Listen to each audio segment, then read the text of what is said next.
You've decided. Here is the top 16 characters according to the internet. I've tallied up all the votes that you've sent me, and now here are the top 16 characters of the 4th generation of Total Drama. You like, just so you see how serious I am, I dressed up. Bow tie, short-sleeved shirts, and I hate short-sleeved shirts, but I have one. You never know when you might need one.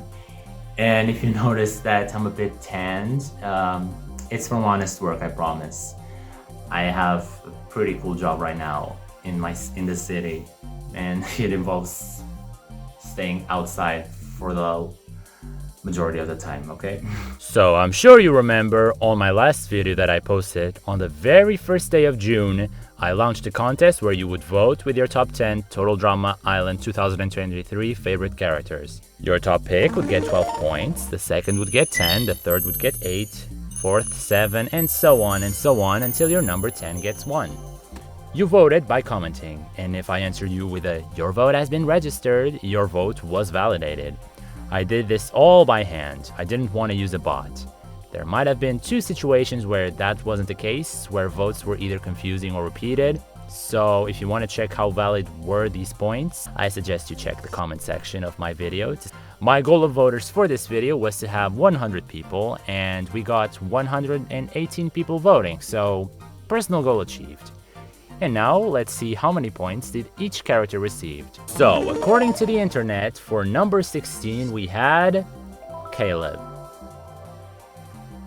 with a total of 14 points.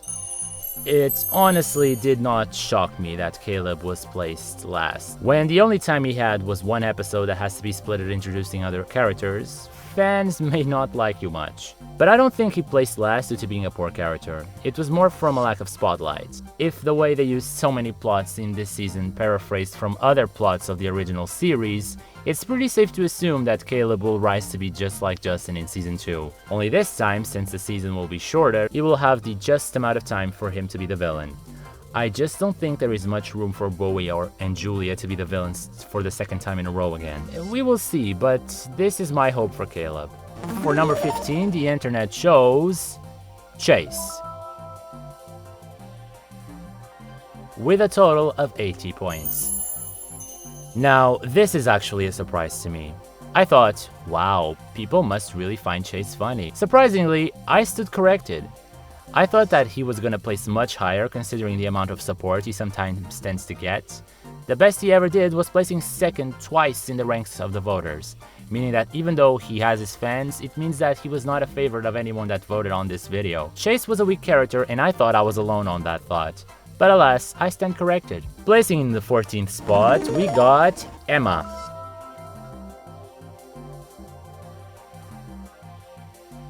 with 127 points.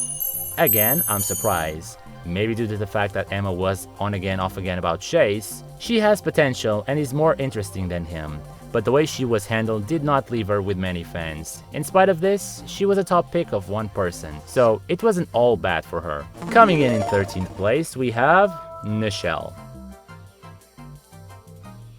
with 146 points. Much like Caleb, Nichelle had the problem of being an early boot that didn't show much character. What she showed was a rather unrelatable character. She did manage to reach 2 top votes along with some top 3 ranks as well, so she has her fans.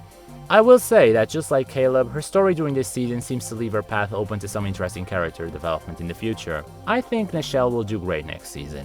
For number 12, we had Ripper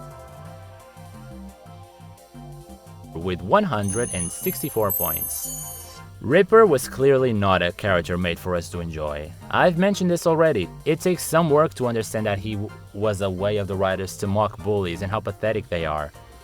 It's not to say that people unanimously were ignorant to this because he was the favorite of 2 people that voted. He has a great voice actor and the effort he placed in challenges was cool, I guess. Not much to be said for good things about Ripper. I think he deserved the placing he got with you.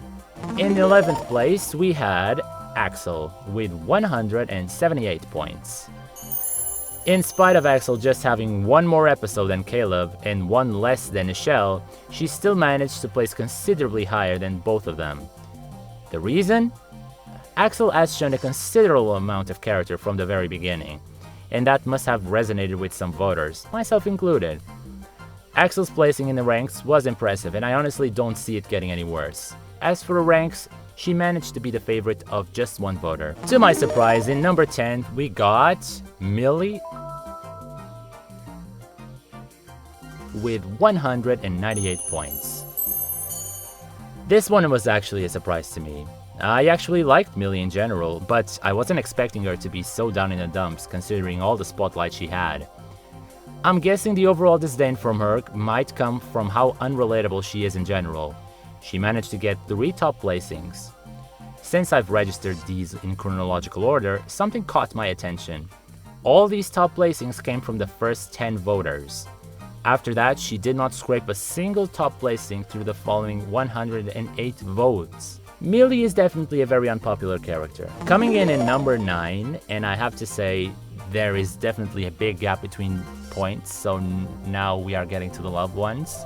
We got Scary Girl with 370 points. Again, I'm quite surprised she placed so low. Since the first day she was announced, she was a standout. People saying that she was a finalist, sometimes for Soul Cloud. And even though she was like the laugh of the party, I think, I never really found her funny. She got 3 top scores out of the bunch, and judging from the points separating her from Millie, I'd say she is beloved by fans. I just don't think she will be scary for long. My guess is she's gonna be normalized.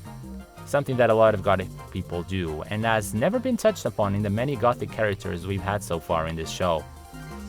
In 8th place, we got Priya with 427 points. Now, I'm a bit surprised she was so much in the middle. The Zoe type of character tends to do well within the likes of Total Drama fans, and that was a thought I had before I set out to make this video. Priya serves to exemplify how good this cast was in general. She is so in the middle of the table because all the other characters are far better than her. Though Priya did alright, she scored 5 top scores from the voters, and honestly, since her role arc was wrapped up nicely, I think that the only thing left is her ship with Damien, I guess. For number 7, we had Raj with 492 points.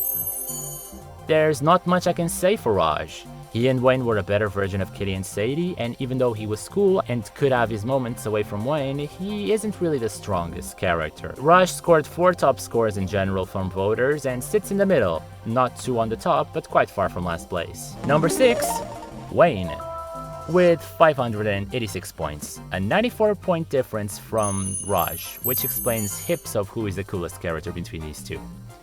Wayne was such a funny and lovable character, and with 3 top scores, that point proves itself. Just like Raj, we don't have much to say, but what we had was more than enough. In number 5, we find Damien with an astounding 636 points. I'm guessing Damien's fame comes from how he is literally the first contestant that seriously feels afraid of the game. And for that, he feels relatable. When we analyze his stay in the game, we can see why he would feel that. I mean, he almost got eaten by a shark, saw his life nearly be drowned away, being chased by a sociopath, and then nearly being eaten by a prehistorical animal. His reasons for being traumatized are very valid. And his arc of trying to quit the game and having his actions come back to bite him in the end when his motivation changed is something that feels very well written. And having him leave on such a note leaves the door open for a lot of potential in the following season, the same way as Nichelle. He was the favorite of 8 voters, and I can see why he is. Honestly, aside from Bowie and Caleb, Damien was the only male character this season that wasn't passed as a dumb slob guy stereotype. And fun fact, all of these 3 guys that I don't see fitting in the category of the dumb male slob all have one thing in common. Can you spot it? That's right. They all have hearings. Sneaking into 4th place, we have MK with 648 points. That's just 12 points ahead of Damien. I've already said that MK was my favorite character this season, and she really had a lot of potential. Her sarcastic remarks made me laugh way more than I expected. MK managed to score 10 top scores during this voting, including for me, meaning that many people were actually rooting for her as well. Not much I can say, so let's move on to the podium. The bronze medal goes to Julia,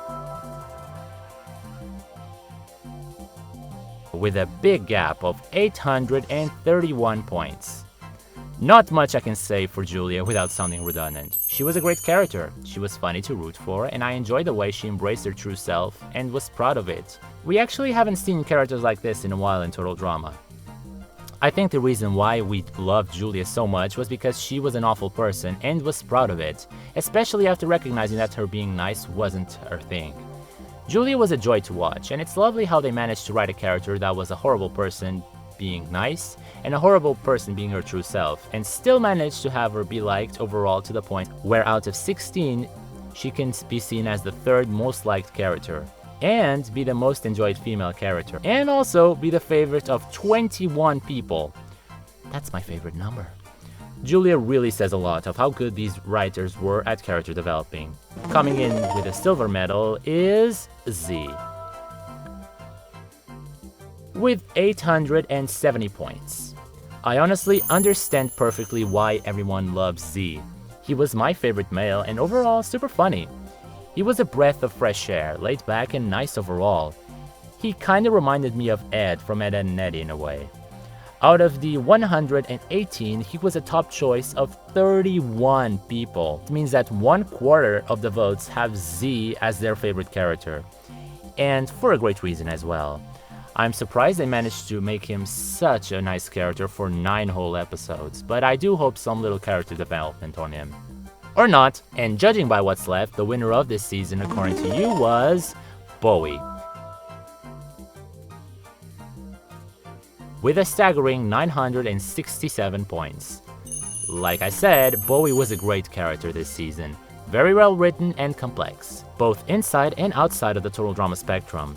He was, however, the favorite of just 21 people, 10 less than Z. Z was the favorite of more people, but Bowie was voted by more people's top 10s, and in fact, out of the 118 voters we've gotten, he was present in 116 votes, while Z was in 112. It's honestly up to you, I'll leave this open-ended. I now thank you for taking part in this. So you might be thinking, what exactly is the point of this? Well, there's no point to this. It's just that these graphical design things are not particularly easy to do, and I enjoy doing them. And if I can work my creative muscles in digital design while also be talking about things I enjoy, then that's like a match made in heaven for an hobby of mine, okay? So that's pretty much the purpose of why I made this. But now, thank you very much for voting, thank you very much for watching, and the Total Drama Island 2023 review, it's on its way now. Thank you.